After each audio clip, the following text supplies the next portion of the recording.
चुनावी रणनीतिकार प्रशांत किशोर ने गुरुवार को प्रेस कॉन्फ्रेंस की और साफ संकेत दिए कि पॉलिटिक्स में एंट्री करेंगे। पीके ने कहा, बिहार में बदलाव और नई सोच की जरूरत है। उन्होंने किसी पार्टी का ऐलान नहीं किया, लेकिन अपना प्लान बनाया। उन्होंने कहा, पिछले कुछ दिनों में समाज के हर तबके से बात हुई है। वह बिहार में नई सोच, बदलाव और सुधार का हिमायती है। पीके बोले, वे अगले 3-4 महीनों में 3000 किलोमीटर पद यात्रा करेंगे। इसकी शुरुआत चंपारण से होगी। करीब 17,000 लोगों से बात करेंगे। अगर ज्यादातर लोग सुराज और नई सोच के पक्ष में रहते हैं और किसी राजनीतिक पार्टी के ऐलान की जरूरत पड़ती है तो उसका ऐलान भी किया जाएगा। उन्होंने कहा, ये पार्टी प्रशांत किशोर की नहीं होगी। आइए सुनते हैं क्या कह रहे हैं प्रशांत किशोर। और जिनमें यहाँ की समस्याओं को सुलझाने की क्षमता है और उससे बढ़ के आने वाले वर्षों में बिहार को बदलने का जिनके पास जज्बा है, जो बिहार को बदलना चाहते हैं, वो सारे लोग और या उनमें से ज्यादातर लोगों को एक साथ आकर कोई नई प्रयास करने की जरूरत है। इस संदर्भ में मेरी जो सोच है और जो मेरी भूमिका है उसके बारे में मैं 2 बात आज बताने वाला हूं।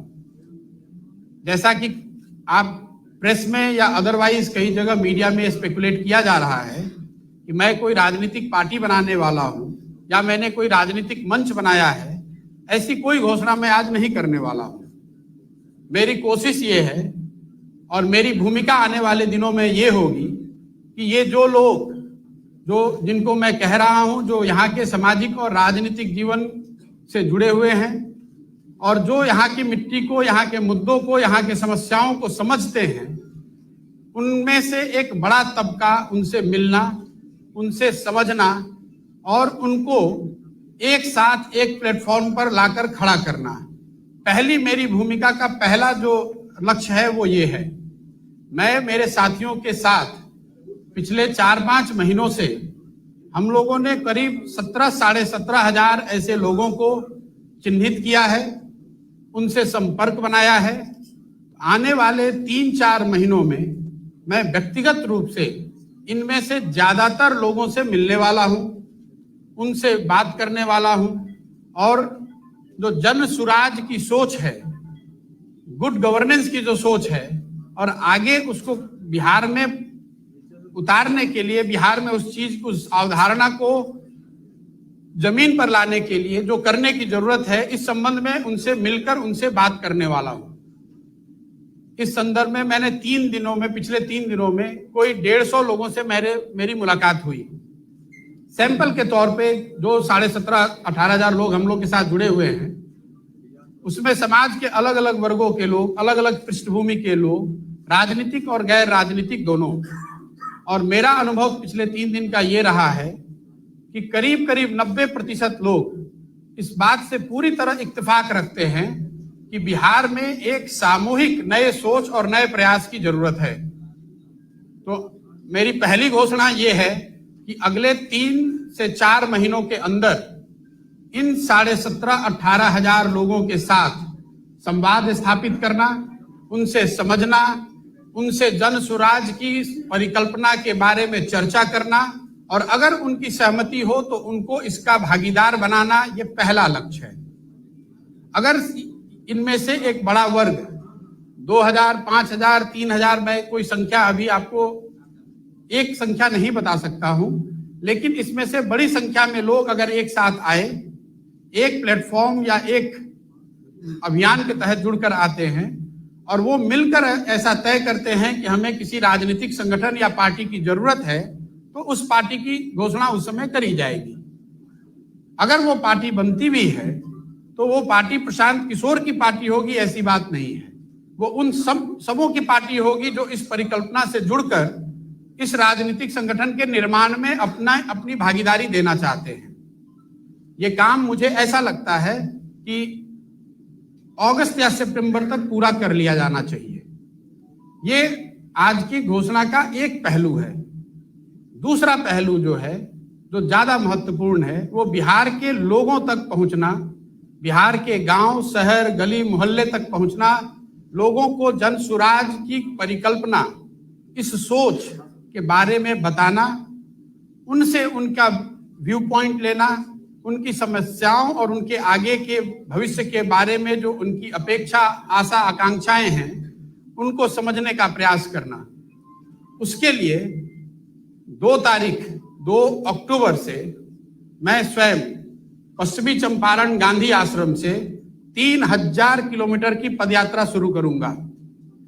जब तक बिहार के सारे गांव, शहर, गली मोहल्ले, जो जितने लोगों को व्यक्तिगत तौर पे पहुंचा जा सकता है, वो पूरा ना कर लिया जाए। हम लोग का अनुमान है कि 3000 किलोमीटर अगर हम जाते हैं तो उसमें ज्यादातर एरिया हम कवर कर पाएंगे। संभव है कि अब 3100 अंत होते होते 3100 हो जाए, या संभव है कि 2950 हो जाए, लेकिन मोटे तौर पर 8 महीने से 1 साल के बीच में 3000 की व्यक्तिगत पदयात्रा मैं खुद करूंगा। बिहार के हर वो व्यक्ति जो जिनसे मिलना जरूरी है, जिनसे मिला जा सकता है, जो मिलने को तैयार है, उनके घर जाएंगे, उनके ऑफिस जाएंगे, उनका कुंडी खटखटाएंगे, उनको इस जन सुराज की परिकल्पना से जोड़ने का प्रयास करेंगे। उनकी सोच, उनकी भावना के अनुरूप जो आगे बिहार के लिए किया जा सकता है, उसको अपने प्रोग्राम और अपने परिकल्पना में समाहित करेंगे। आज के तारीख में मेरे पास से ये 2 घोषणाएं हैं।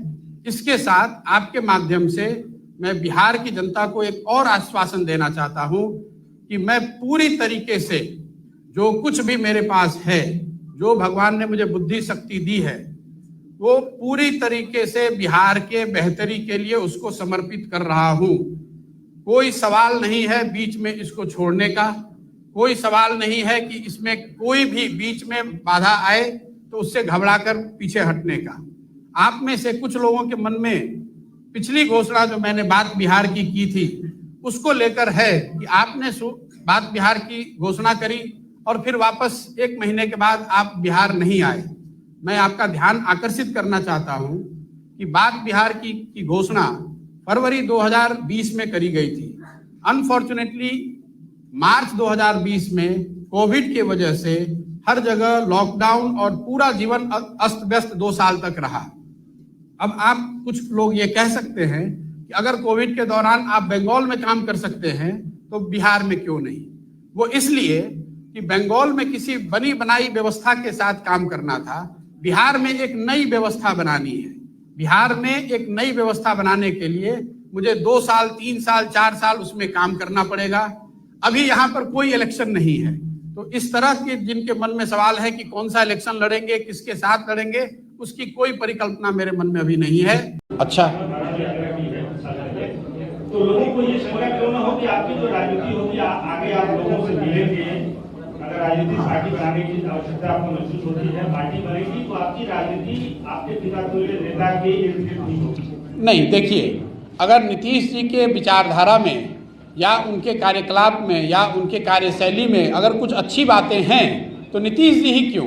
किसी भी समाज में किसी भी व्यक्ति के पास अगर कुछ अच्छा है तो उससे सीखने में या उसको अपने कार्यशैली में समाहित करने में कोई दिक्कत नहीं है। मैं तो आपको ये कह रहा हूँ कि मैं बिहार के हर उस व्यक्ति के पास जाना चाहता हूँ जो कुछ सुझाव दे सकता है, कुछ मदद कर सकता है। नीतीश जी तो बहुत बड़े आदमी हैं, यहाँ 15 साल मुख्यमंत्री रहे हैं। अगर उनकी सीख से, उनकी बुद्धि से, उनके अनुभव का लाभ अगर मुझे कुछ मिल रहा है तो उसमें नुकसान क्या है? जहाँ तक मेरे उनके संबंध, पर्सनल संबंध की बात है, तो मैंने पिछले प्रेस कॉन्फ्रेंस में भी कहा है और अभी मैं रिपीट किए देता हूँ। जितने दिन मैं और नीतीश जी साथ में थे, हमारा रिलेशन पिता पुत्र तुल्य ही था। उन्होंने मुझे पुत्र की तरह ही रखा और मैं पिता की तरह ही उनका आदर करता था। लेकिन इसका मतलब ये नहीं है कि मेरी अलग जर्नी नहीं हो सकती है।